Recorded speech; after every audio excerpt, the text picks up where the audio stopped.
ಹುಬ್ಬಳ್ಳಿಯಲ್ಲಿ ಕರಸೇವಕರ ಬಂಧನ ವಿಚಾರಕ್ಕೆ ಸಂಬಂಧಪಟ್ಟಂತೆ ಸರ್ಕಾರ ಇಕ್ಕಟ್ಟಿನಲ್ಲಿ ಸಿಲುಕಿರೋದ್ರ ಬಗ್ಗೆ ಈಗಾಗಲೇ ನಾನು ಮಾಹಿತಿ ಕೊಡ್ತಾ ಇದ್ದೆ. ಇನ್ನೊಂದು ಕಡೆಗೆ ಪರೋಕ್ಷವಾಗಿ ಇಲ್ಲಿ ಬ್ಲಂಡರ್ ಆಗಿದೆ ಅನ್ನೋದನ್ನ ಒಪ್ಕೊಳ್ತಾ ಇದೆಯಾ ಅನ್ನೋ ಪ್ರಶ್ನೆ ಕೂಡ ಮೂಡ್ತಾ ಇದೆ. ಕಾರಣ ಹಳೆಯ ಪ್ರಕರಣವನ್ನೆಲ್ಲ ಕ್ಲಿಯರ್ ಮಾಡಲಾಗ್ತಾ ಇದೆ. ಇದರಲ್ಲಿ ಯಾವುದೇ ದ್ವೇಷ ಆಗ್ಲಿ ರಾಜಕೀಯ ಆಗ್ಲಿ ಇಲ್ಲ ಅಂತ ಸರ್ಕಾರ ಪದೇ ಪದೇ ಹೇಳ್ಕೊಂಡು ಬರ್ತಾ ಇದೆ. ಆದ್ರೆ ಕರಸೇವಕ ಕಿಶೋರ್ ಬಂಧನ ಮಾಡಿ ನ್ಯಾಯಾಂಗ ಬಂಧನಕ್ಕೆ ಕಳುಹಿಸಿದ್ದ ಇನ್ಸ್ಪೆಕ್ಟರ್ ಮೊಹಮ್ಮದ್ ರಫೀಕ್ ಅನ್ನ ಯಾಕೆ ಕಡ್ಡಾಯ ರಜೆ ಮೇಲೆ ಕಳಿಸಿದ್ರು ಅನ್ನೋದು ಸಾಕಷ್ಟು ಅನುಮಾನವನ್ನ ಹುಟ್ಟಿಸಿದೆ.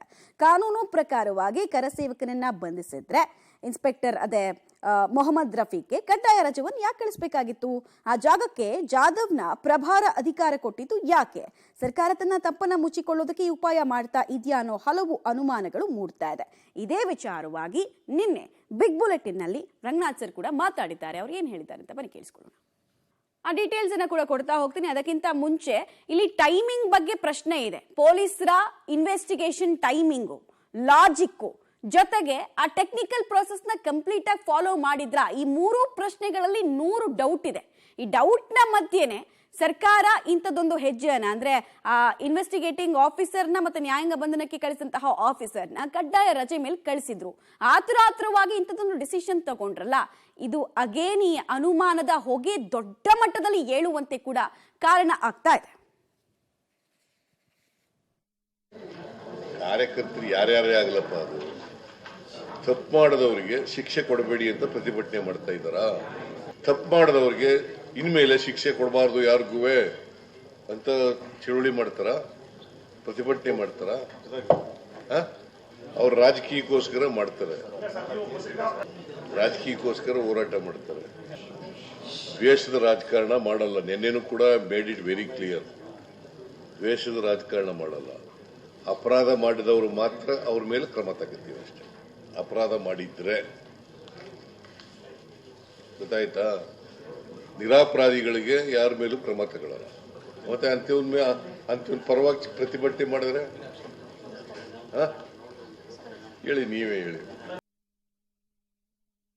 ಹುಬ್ಳಿಲೇ ಎಷ್ಟು ಕೇಸ್ ಹಾಕಿದ್ದಾರೆ, ಬೆಂಗಳೂರಲ್ಲೇ ಎಷ್ಟು ಕೇಸ್ ಹಾಕಿದ್ದಾರೆ. ಪಾಪ ಅಮಾಯಕರಿಗೆಲ್ಲ ಕೇಸ್ ಹಾಕಿದ್ದಾರೆ. ನಾವು ಆ ರೀತಿ ಯಾರಿಗೂ ಇವತ್ತಿಗೂ ಮಾಡೋದಿಲ್ಲ, ಹಿಂದೆನೂ ಮಾಡಿಲ್ಲ, ಮುಂದೆನೂ ಮಾಡೋದಿಲ್ಲ. ದೇಶಕ್ಕೆ ರಾಜ್ಯಕ್ಕೆ ಗೌರವ ಅಶಾಂತಿ ಉಂಟು ಮಾಡ್ತಾರೆ. ಅದಕ್ಕೆ ಕಾನೂನು ರೀತಿ ಮೊದಲಿಂದ ಕೂಡ ತೆಗೆದುಕೊಳ್ತಾ ಇದ್ದಾರೆ. ಇದೇ ವಿಚಾರವಾಗಿ ಬಿಗ್ ಬುಲೆಟಿನ್ ನಲ್ಲಿ ರಂಗನಾಥ್ ಸರ್ ಮಾತಾಡಿದ್ದಾರೆ. ಏನ್ ಹೇಳಿದ್ದಾರೆ ಅಂತ ಬರೀ ಕೇಳಿಸ್ಕೊಂಡ್ಬರೋಣ. ಇದು ಮಾಮೂಲಿ ಕಾನೂನಿನ ಪ್ರಕ್ರಿಯೆ. 36 ಕೇಸಲ್ಲಿ ಇದು ಒಂದು ಕೇಸು. ಕಾಕತಾಳೀಯವಾಗಿ ಬಂದಿರಬಹುದ್ರಿ ಅಂತ DCM ಹೇಳಿದ್ರು. I accept it. ಈಗ ರಜೆ ಮೇಲೆ ಕಳಿಸಿದ್ವಿ ಅಂದ್ರೆ ಅರ್ಥ ಏನು? Does it mean you have accepted something is wrong? ನಾಳೆ ಹಾಗಾದ್ರೆ ಅಮಾನತ್ತಾಗಕ್ಕೆ ಅವರು ಯೋಗ್ಯರಲ್ಲ ಅಂತ ಹೆಂಗೆ ಹೇಳ್ತೀರಿ? Why does he go on leave or sent? ಹೇಳಿ ಯಾರು ಒಬ್ರು. ಯಾಕೆ ಕಳಿಸ್ತೀರಿ ರಜೆ ಮೇಲೆ? ಅದಕ್ಕೆ ಉತ್ತರ ಬೇಕಲ್ಲ, ಹೇಳಬೇಕಲ್ಲ. ಮಾಮೂಲಿ ಪ್ರಕ್ರಿಯೆ ಅಂತ ನಡೆದಿದ್ರೆ ಮಾಮೂಲಿಯಾಗಿ ಮಾಡಿದ್ದಾರೆ ಇನ್ಸ್ಪೆಕ್ಟರು. ಅದು ರಫೀಕೋ, ರಾಮನೋ ಅಥವಾ ರಾಬರ್ಟೋ, ಯಾರೋ ಒಬ್ರು. ಏನಕ್ಕೆ ಕಳಿಸಿದ್ರಿ ರಜೆಗೆ? I don't understand. Commissioner cannot escape out of this. ಒಬ್ಬ ಇನ್ಸ್ಪೆಕ್ಟರ್ ಮೇಲೆ ಎತ್ತಾಕ್ಬಿಟ್ಟು ಅವ್ರನ್ನ ರಜೆ ಮೇಲೆ ಕಳಿಸ್ಬಿಟ್ಟು ಯು ಕೆನಾಟ್ ಎಸ್ಕೇಪ್.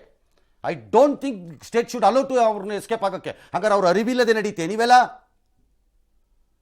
ಯಾಕೆ ಬೇಕಿವೆಲ್ಲ? ಕಾಮನ್ ಸೆನ್ಸ್ಗಳು, simple procedures of law and execution follow ಮಾಡ್ಕೊಂಡೋದ್ರೆ ಸಾಕಪ್ಪ. ಕೆಲವೆಲ್ಲ ನೆಮ್ಮದಿಯಾಗಿ ನಡ್ಕೊಂಡು ಹೋಗುತ್ತವೆ.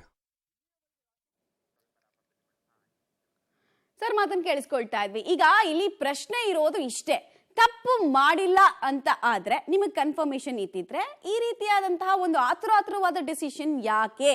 ಈ ಅನುಮಾನ ಇದ್ದೇ ಇದೆ. ಮತ್ತೆ ಕ್ರೆಡಿಬಿಲಿಟಿ ಆಫ್ ಪೊಲೀಸರು ಏನಂತ ಮೆಸೇಜ್ ಹೋಗುತ್ತೆ ಜನರಿಗೆ? ಪೊಲೀಸ್ನವರೇ ಇಲ್ಲಿ ಎಕ್ಸ್ಪೋಸ್ ಆದಂಗೆ ಆಗ್ಲಿಲ್ವಾ ಅನ್ನೋ ಪ್ರಶ್ನೆಯನ್ನ ಜನ ಕೇಳ್ತಾ ಇದ್ದಾರೆ. ಕಾರಣ ನೋಡಿ, LPC ಪೆಂಡಿಂಗ್ ಇದ್ದಿದೆ 2006ರಲ್ಲಿ. ಬಟ್ ಈ ಶ್ರೀಕಾಂತ್ ಪೂಜಾರಿಯನ್ನ 3 ಸಲ ಕರೆಸ್ಕೊಂಡಿದ್ದಾರೆ ಈ ಅವಧಿಯಲ್ಲಿ. 2014, 9, 18 ಇಲ್ಲೆಲ್ಲ ಕರೆಸ್ಕೊಂಡಿದ್ದಾರೆ. ಮುಚ್ಚಳಿಕೆಯನ್ನು ಪತ್ರ ಬರ್ಸ್ಕೊಂಡಿದ್ದಾರೆ. ಇಷ್ಟೆಲ್ಲ ಇದ್ರು ಅವ್ರನ್ನ ಅರೆಸ್ಟ್ ಮಾಡೋದಿದೆಯಲ್ಲ. LPC ಇದ್ದಿದ್ರು ತಿಂಗಳಿಗೆ ಒಂದ್ಸಲ ರಿವ್ಯೂ ಮೀಟಿಂಗ್ ಅನ್ನ ಕಮಿಷನರೇಟ್ ಮಾಡ್ತಾರೆ. ಕಮಿಷನರೇಟ್ ರ್ಯಾಂಕಿಂಗ್ ನವರು ಅಟ್ಲೀಸ್ಟ್ ಮಾಡ್ತಾರೆ ಅಧಿಕಾರಿಗಳು. ಆ ಗಮನಕ್ಕೆ ಬರ್ಲಿಲ್ವಾ? 108 ಅನುಮಾನ ಟೆಕ್ನಿಕಲಿ ಈ ಇಡೀ ಪ್ರಕರಣದಲ್ಲಿ ಇರಬೇಕಾದ್ರೆ ಸರ್ಕಾರ ಇಂಥದ್ದೊಂದು ಹೆಜ್ಜೆನ ಇಟ್ಟಿರೋದು ನೋಡ್ತಾ ಇದ್ರೆ ಅನುಮಾನ ಇರೋದಂತೂ ಸ್ಪಷ್ಟ.